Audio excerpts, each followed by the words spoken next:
Wednesday, the 23rd of August. Verse 2 memorize, "So be careful how you live, and live not as fools, but as wise, making good use of the time, because the days are bad. For this reason, do not be foolish, but try to understand what is the will of the Lord." Ephesus 5:15-17. Throwing out the bargains. Paul concluded Ephesians 5:1-20 with two sets of exhortations, completing a section focused on sexual purity.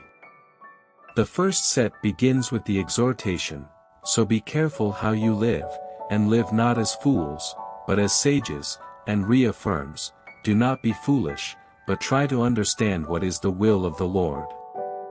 Among these exhortations is advice to make good use of time. Listen, Ephesus 5:15-17, "So be careful how you live, and live not as fools, but as wise, making good use of the time, because the days are evil. For this reason, do not be foolish, but try to understand what the Lord's will is." Question 4. We must live reflecting judicious wisdom. What is the difference between the foolish and the wise?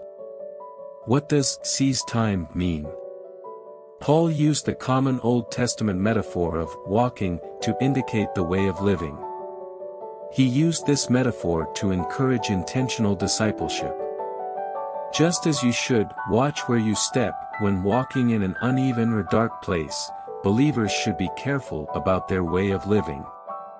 As Ephesians 15 has a parallel with Ephesians 5:17, we see there a definition of what it is to live as sages. We do not seek wisdom from within. To be wise is to go beyond oneself, to seek to understand what the Lord's will is. Paul also encouraged intentional discipleship with the image of making good use of time, or making the most of every opportunity. Did Paul use the verb exagoras? Extracted from the commercial language, being a comprehensive form of the verb buy, and means, buy the bargains, while we await the return of Christ. Time comes from kairos, which describes an opportunity. The time until the end is a period to be made the most of. It is a challenging time, because the days are bad, and because the course of this world is dominated by the prince of the power of the air. As we await the return of Christ, we live in a difficult time, as a dangerous but rewarding market.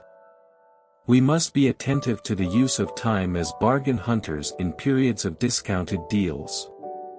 We cannot buy salvation, but we must readily take what Christ offers us.